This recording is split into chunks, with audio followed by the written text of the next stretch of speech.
लाख लाख भटारफोरनि थाखाय मोनसे गोनांथिथार खौरां। थांनाय समफोराव फोसावनाय बायदिनो लक सभा बिसायख'थिनि सिगांनो 2024 मायथाइनि भटारफोरनि मुं फारिलाइखौ फोसावबाय। बे गोदानै फोसावजानाय 2024 मायथाइनि भटारफोरनि मुं फारिलाइफोराव नोंथांनि मुङा दंना गैया नोंथाङा आनजाद नायनो हागोन। मिथिनो मोननाय बायदिब्ला बे गोदानै फोसावजानाय भटारफोरनि मुं फारिलाइनिफ्राय गोबां भटारफोरनि मुंफोरखौ बोखारनाय जादों। बेनिखायनो नोंथांनि मुङाबो दंना गैया नोंथाङा बे समावनो थाबैनो आनजाद नाय। जुदि नोंथांनि मुङा गैया अब्ला जेबो जिंगा सिनांगौ गैया।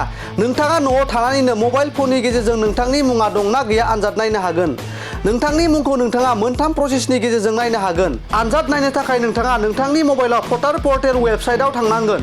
नोंथांनि मुं, नोंथांनि थं आरो नोंथांनि जोनोम कालारखौ होनानै नोंथाङा आनजाद नायनो हागोन। नोंथांनि भटार कार्डनि नाम्बार आरो इपिक नाम्बारजोंबो नोंथाङा आनजाद नायनो हागोन। आरोबाव नोंथाङा नोंथांनि रेजिस्टार्ड मबाइल नाम्बारनि गेजेरजोंबो गोदानै फोसावनाय भटारफोरनि मुं फारिलाइयाव नोंथांनि मुङा दंना गैया आनजाद नायनो हागोन।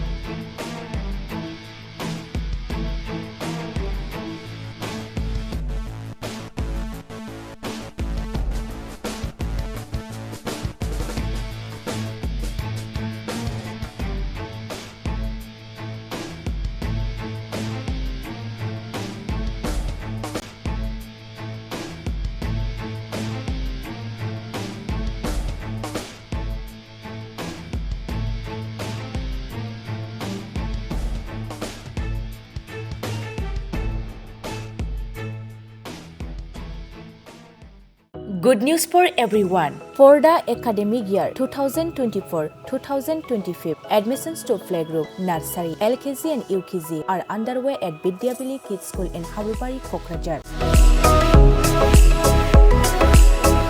This Vidyavili Kids School has many facilities for students like smart class and daycare,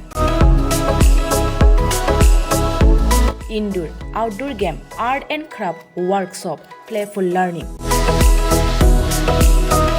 environment and dance room, modern teaching aids, audio visual room,